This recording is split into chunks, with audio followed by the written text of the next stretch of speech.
आज हम बात करने वाले हैं श्री बजरंग एलायंस कंपनी के बारे में। ये कंपनी का बिजनेस है मैन्युफैक्चरिंग करना है स्ट्रक्चरल स्टील, जैसे कि angles, channel, joist, beam, rounds, ये सब मैन्युफैक्चरिंग करती है ये कंपनी।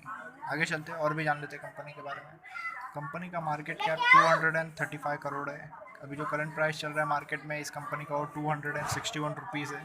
पीई कंपनी का 3.11 का है। बुक वैल्यू कंपनी का 218 रुपीज़ का है। आरओसीई कंपनी ने इस साल जनरेट किया 3.85% का।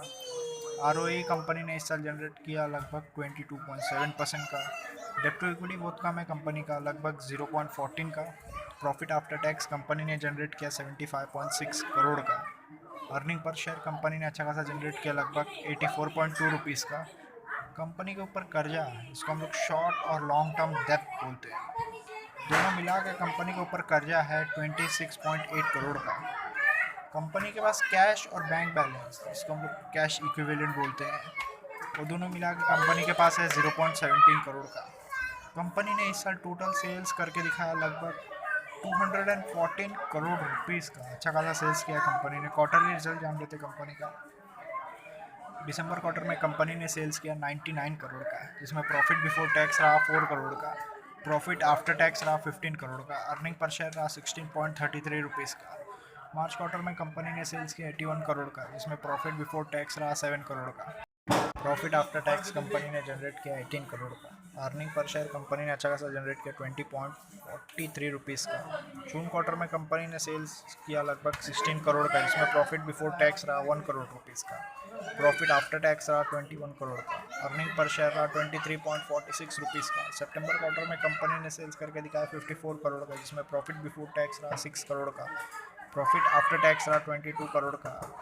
अर्निंग पर शेयर कंपनी ने अच्छा खासा जनरेट किया लगभग 23.97 रुपीज़ का।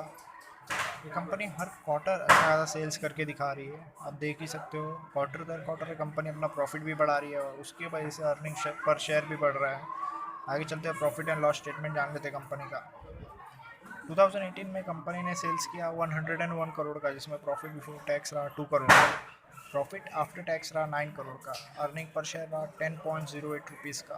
2019 में कंपनी ने सेल्स किया 157 करोड़ का, जिसमें प्रॉफिट बिफोर टैक्स रहा 1 करोड़ का।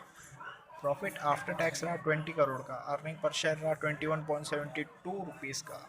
2020 में कंपनी ने सेल्स किया 175 करोड़ का, जिसमें प्रॉफिट बिफोर टैक्स रहा 1 करोड़ का। प्रॉफिट आफ्टर टैक्स रहा 14 करोड़ का। अर्निंग पर शेयर रहा 15.53 रुपीज़। 2021 में कंपनी ने सेल्स किया 214 करोड़ का, जिसमें प्रॉफिट बिफोर टैक्स रहा 3 करोड़ का। प्रॉफिट आफ्टर टैक्स रहा 31 करोड़ का। अर्निंग पर शेयर रहा 34.21 रुपीज़ का। ये कंपनी हर साल अच्छा खासा सेल्स करके दिखा रही है, आप देख सकते हो। और ये हाईली अंडर वैल्यूड कंपनी है, क्योंकि प्रॉफिट भी अच्छा खासा जनरेट कर रही है। अर्निंग पर शेयर देख सकते हो आप, हर साल बढ़ाते जा रही है कंपनी। आगे चलते हैं और कंपनी का प्रॉस जान लेते हैं। कंपनी ने डेप्थ रिड्यूस किया है इस साल, कंपनी लगभग डेप्थ फ्री है। कंपनी का एक शेयर का प्राइस उसके बुक वैल्यू से 1.20 टाइम ही ट्रेड हो रहा है, मतलब ये हाईली अंडर वैल्यूड कंपनी। ये कंपनी हर साल कुछ ना कुछ इंक्रीज करते ही आ रही है। अपना रेशो जान लेते हैं। कंपाउंडेड सेल्स ग्रोथ रेशो पिछले 10 साल का एवरेज सेल्स ग्रोथ है, पता नहीं अपने को, डाटा अवेलेबल नहीं है। पिछले 5 साल का एवरेज सेल्स ग्रोथ है 26%। पिछले 3 साल का एवरेज सेल्स ग्रोथ है 29%। और आगे आने साल का एस्टिमेट है कि कंपनी सेल्स में ग्रोथ लाएगी लगभग 77%। कंपाउंडेड प्रॉफिट ग्रोथ देख लो, पिछले 10 साल का डाटा अवेलेबल नहीं है। पिछले 5 साल में एवरेज कंपाउंडेड प्रॉफिट ग्रोथ है 81% का। पिछले 3 साल का प्रॉफिट ग्रोथ है 50% का। और आगे आने वाले साल का एस्टिमेट है कि कंपनी प्रॉफिट में ग्रोथ लाएगी 1430% का। स्टॉक का प्राइस कैसे मूव किया वो भी देख लेते हैं। पिछले 10 साल में एवरेज 29% के हिसाब से मूव किया कंपाउंडेड एनुअल ग्रोथ रेट के हिसाब से। पिछले 5 साल में 74% के हिसाब से। पिछले 3 साल में 142% के हिसाब से। और पिछले साल कंपनी का शेयर का प्राइस बढ़ा 322%। रिटर्न ऑन इक्विटी जान लेते हैं। पिछले 10 साल का डाटा अवेलेबल है। पिछले 5 साल में एवरेज रिटर्न ऑन इक्विटी रहा 16% का। पिछले 3 साल का एवरेज रिटर्न ऑन इक्विटी रहा 19% का। और पिछले साल का रिटर्न ऑन इक्विटी रहा लगभग 23% का।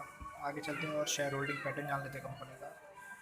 जून क्वार्टर में प्रोमोटर्स का होल्डिंग था 60.78%, जो कि सितंबर क्वार्टर में बढ़ के 63.97% हो गया। फॉरेन इन्वेस्टर का होल्डिंग जून क्वार्टर में था 0.11% का। सितंबर क्वार्टर में उतने का उतना ही रहा, कोई बदलाव नहीं हुआ। पब्लिक होल्डिंग था जून क्वार्टर में 39.11% का, जो कि सितंबर क्वार्टर में घट के 35.92% हो गया। आप देख सकते हो प्रमोटर्स ने होल्डिंग बढ़ाया है, अच्छा साइन है ये कंपनी का। अगर आपको एनालिसिस अच्छा लगा तो प्लीज़ लाइक करें, शेयर करें, कमेंट करें और चैनल सब्सक्राइब करें।